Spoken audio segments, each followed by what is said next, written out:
Hey riders and racers, and welcome back for another live stream. Today's live stream is the best core exercises for motocross races, and enduro races as well.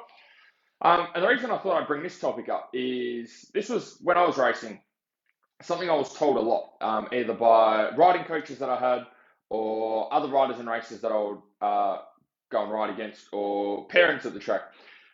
Everyone always bangs on about having a strong core for riding and racing and getting your core strong.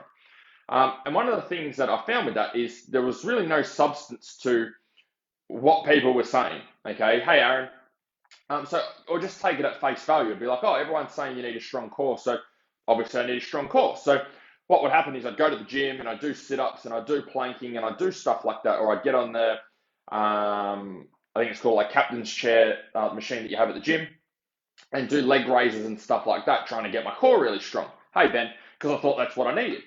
And the thing is, when you dig into it a little bit more, a lot of it doesn't really make sense. So when people say, oh, you need a strong core, you need a strong core, people can never really explain why you need a strong core. It's kind of like someone's just come up with it years and years ago, and then people have just regurgitated it through the generations or through the years.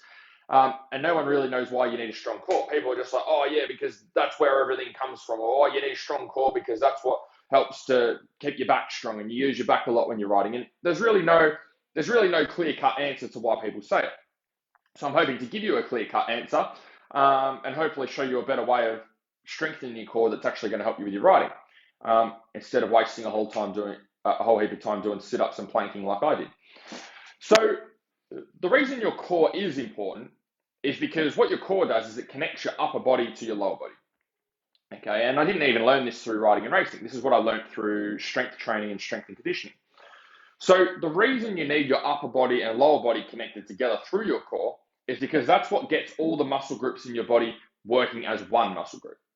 And so when you go and ride, it's the same thing. And that's why riding is so hard, because when you're riding, you never have one muscle group working by itself.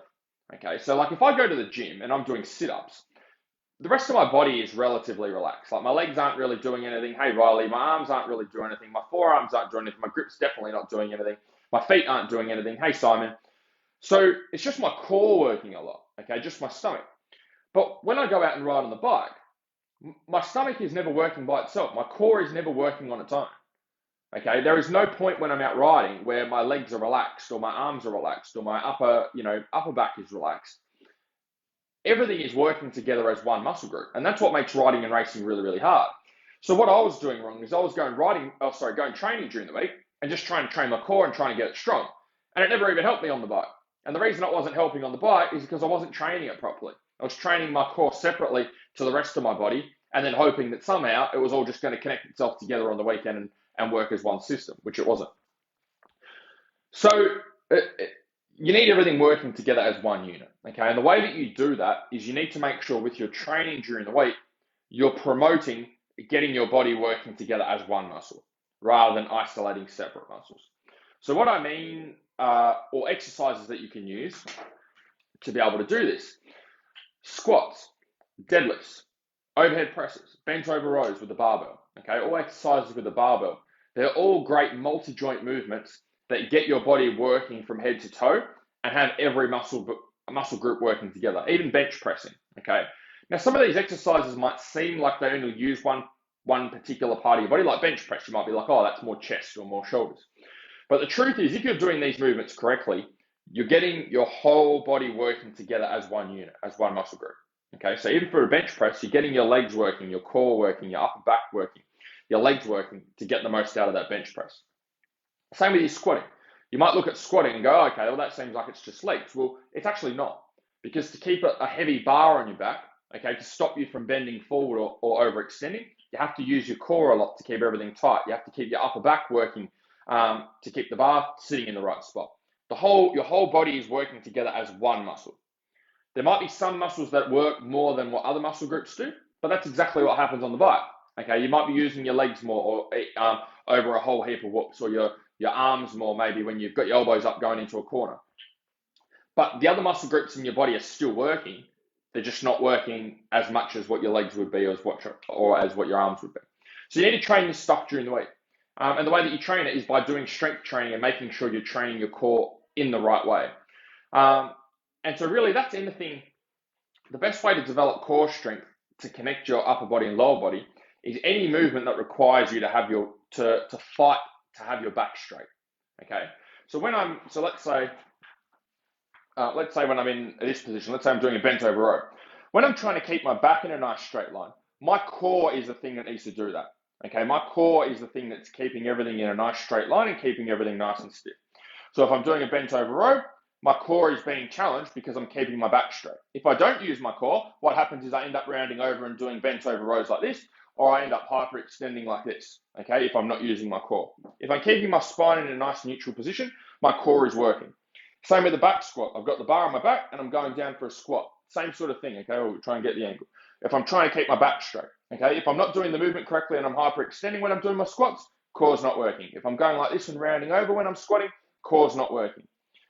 Same with overhead pressing. Okay, a bit harder to show here, but when I'm pushing up overhead, I'm trying to keep my back as straight as I possibly can by keeping my rib cage down and keeping everything tight. If I'm extending like this, then my core is not working. Okay, if I'm rounding over like this, then my core is not working as well. So it's anything that challenges you having a neutral spine. Same with deadlifts. Deadlifts is a big one.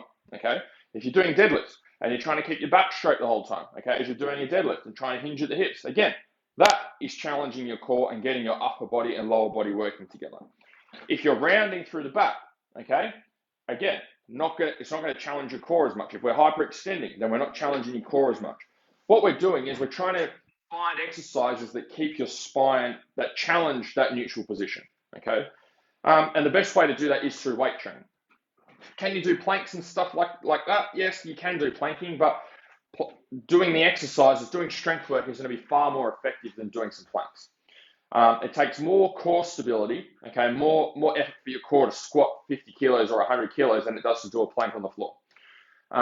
So that's why for our guys, we don't do any specific core strength work, okay? There's no sit-ups and planks and leg raises and stuff like that.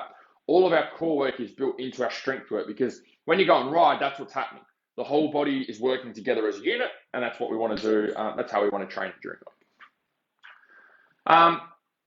So don't get sucked into just doing exercises for the sake of doing exercises. Always, you should have purpose and should have a very clear reason why you're doing everything in your training program. So like for our guys, I know everything that's in there. I know why we're doing this many, 2 lower body exercises and 1 upper body exercise. I know why we're using 3 exercises or 2 exercises in a session. I know why we're doing specific intervals. I know why we're using a rower or an exercise bike or doing body weight work. I know why we're doing certain sets and reps for a certain period of weeks, okay, or a certain weight for a certain period of weeks. There's a very clear reason behind everything and why it works and how it works with helping you with your riding. So if you're doing core exercise, then you're just doing it because you feel like doing sit-ups is like something you've been told, but you don't actually know why. Don't be scared to question it. Either if the person that has told you to do core work, go and question them and say, hey, why do I need to do core work? If they can give you a clear answer and it makes sense for you, then by all means go and do it. But if there's no clear answer there, which in my experience, there is no clear answer for doing a whole shit ton of sit-ups every week, then you need to find a way of doing things that is actually going to help you on the bike and actually works, okay? Not just going by stuff that's been passed on. Same as the whole, you're going to get big if you lift heavy weights, okay? Absolute bullshit. If that was true, then all motocross riders would be super massive because you're throwing around a 100 kilo bike every time you go for a ride. And that's not true, okay? So you need to make sure you're doing the right stuff. Anyway, that's enough of me ranting about different stuff. If you would like some help with this stuff, I'll put an application form in the comments below. My computer hurries up and loads up in time. If you'd like to do some work together, feel free to apply. Otherwise, hopefully you guys found this video valuable. Give it a like if you enjoyed it. I'll chat to you guys soon. See ya.